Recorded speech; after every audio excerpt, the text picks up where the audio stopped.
अब चलो देखो, हमने अब डेटा ला लिया, हमने डेटा कहीं से किसी गवर्नमेंट साइट से या कहीं से भी हमने वेदर का ला लिया, या हमने वो भी दूसरे प्रोजेक्ट्स का भी डेटा ला लिया, इसमें बहुत सारे डॉग का इमेज है, बहुत सारे कैट का इमेज है। हम दो प्रोजेक्ट्स को साथ साथ डिस्कस करते हैं, ठीक है।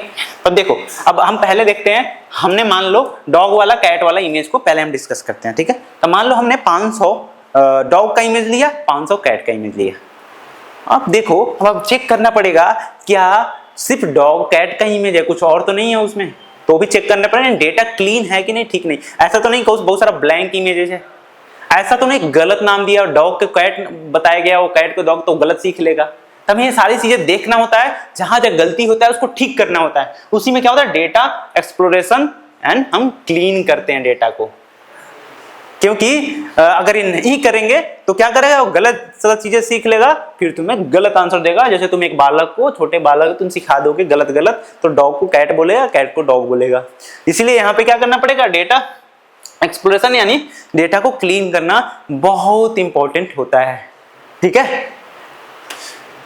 चलो अब हमने डेटा को लाकर क्लीन कर लिया। वेदर के लिए भी, वेदर वाले में कैसे क्लीन किया था, उसमें देखा था कहाँ पे किसी में ऐसा नहीं है कि किसी में कौन से दिन का डेटा है वही मिसिंग है, दिन का नाम ही मिसिंग है, महीने का नाम मिसिंग है, कितना टेम्परेचर था वही मिसिंग। अब सोचो तुम्हें सारा चीज हो, उसमें टेम्परेचर ह्यूमिडिटी बताएगी नहीं क्या हो, तो फिर कैसे डिसाइड करोगे कि बारिश होगा कि नहीं हो, नहीं कर पाओगे ना। तो इसीलिए हमें क्या करना, सारी इन्फॉर्मेशन टू द पॉइंट होनी चाहिए, तभी हम बता पाएंगे।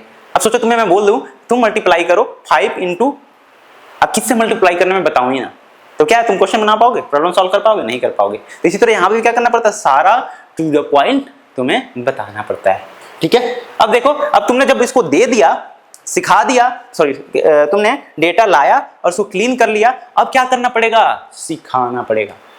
सिखाना मानी क्या करना पड़ेगा, ट्रेनिंग देना पड़ेगा, उसी को मॉडलिंग फेज बोलते हैं। अब जो भी डेटा है हमारे पास, उससे हम एग्जांपल से, जो डेटा एग्जांपल है उससे क्या करेंगे, सिखाएंगे कि देखो ऐसे सिचुएशन में ये चीज होता है, ऐसे सिचुएशन में ऐसे चीजें होती है। जैसे मतलब हम कैसे सिखाएंगे, उसको बताएंगे कि ये देखो ऐसे जो दिखते हैं वो डॉग होते हैं, फिर ऐसे दिखते हैं वो भी डॉग होते हैं, मतलब ये कैट होते हैं, ये डॉग होते हैं। अब वो 1000 इमेज पर सीख लेगा।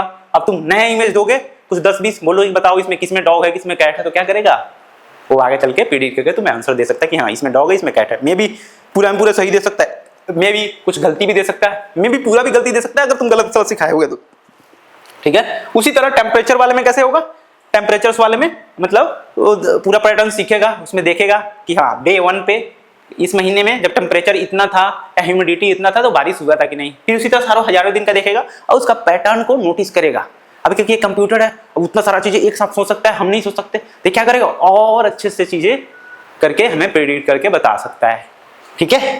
तो ये मॉडलिंग करने के बाद मॉडल को सिखाते हैं इस फेज में। अब देखो हमने मशीन को तो सिखा दिया, ट्रेनिंग दे दिया, अब सिखाने के बाद हमें क्या करना पड़ेगा, उसका टेस्ट भी लेना पड़ेगा। भाई मैंने तो सिखा तो दिया, क्या तुम सीख पाए हो ठीक से, रिजल्ट सही से दे रहे हो। तो मान लो मैंने सिखा दिया, अब इसको क्या करूंगा, मान लो डॉग या कैट के लिए उसको एक बना दिया उस मशीन को कि फोटो दूंगा वो पहचानेगा कि डॉग है या कैट है।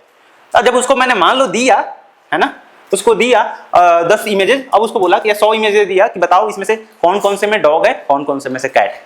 तब वो अगर सही से सीखा होगा तो क्या करेगा, सही सही रिजल्ट दे देगा। अगर सही से सीखा नहीं होगा तो क्या करेगा, गलत सलत रिजल्ट देगा। तो यानी कि हमें पता चल जाएगा कि अभी तक ये पूरा सही से सीखा नहीं है या पूरा सही से सीख लिया है। ये दोनों चीजें हमें क्या हो जाएगा, अच्छे से पता चल जाएगा, है ना।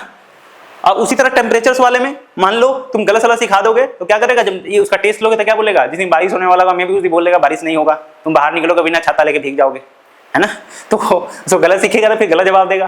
जैसे तुम सही से अगर नहीं पढ़ते हो, गलत सलत सीख लेते हो तो फिर जाके गलत सलत जवाब देते हो। तो उसी तरह यहाँ पे भी क्या है, मशीन को हम आर्टिफिशियल इंटेलिजेंस क्रिएट कर रहे हैं, यानी कि उनका हम दिमाग क्रिएट कर रहे हैं। तो हमें उसको सही चीजें सिखाना हमारा रोल है, हमारा मतलब कर्तव्य बनता है, ठीक है। अब देखो हमने टेस्टिंग कर लिए, यानी इवैल्यूएशंस कर लिए। हमने क्या करे थे, पहला स्टेप क्या करे थे, प्रॉब्लम को हमने वो करा था, स्कोप करा था, प्रॉब्लम स्कोपिंग करना था। उसके बाद डेटा एक्विजिशंस करा था, यानी डेटा उसमें कलेक्ट किया था। फिर उसके बाद क्या किया था, डेटा एक्सप्लोरेशंस, उसमें क्या किया था, हमने डेटा को क्लीन किया था, या मतलब जो भी जहाँ पे दिक्कत था उसको ठीक किया था। फिर उसके बाद क्या किए थे, जब डेटा ठीक हो गए थे उसके बाद क्या किए थे, मशीन को ट्रेनिंग दिए थे, मॉडलिंग किए थे, है ना। अब उसके बाद हमने क्या किया था, उसका टेस्टिंग यानी इवैल्यूएशंस किए थे। अब उसके बाद जब हमारा सब चीज हो गया, रेडी है प्रोडक्ट जाने के लिए, तब क्या करना पड़ेगा, अब यूजर्स के पास पहुंचाना पड़ेगा कि लोग इसको यूज कर पाए। तो उसके लिए क्या करना पड़ेगा, डिप्लॉयमेंट। अब डिप्लॉयमेंट कहाँ होते हैं, सर्वर्स पे। सर्वर्स क्या होते हैं, कंप्यूटर्स ही होते हैं, बड़े कंप्यूटर होते हैं। तुम लोग जो वेबसाइट ऐप कुछ भी यूज करते हो, ये सारे कहीं ना कहीं पे डेटा सेंटर्स होते हैं, वहां पे कहीं ना कहीं पे ये कंप्यूटर में होते हैं, इंटरनेट से कनेक्ट होते हैं। जब तुम इंटरनेट से जाते हो, सर्च करते हो, तो फिर वहां से डेटा उठ के आता है, ठीक है, फिर तुम्हें पता चलता है कि क्या इसमें चल रहा है, और वेबसाइट या ऐप या एआई कुछ भी तुम यूज कर पाते हो। ठीक है।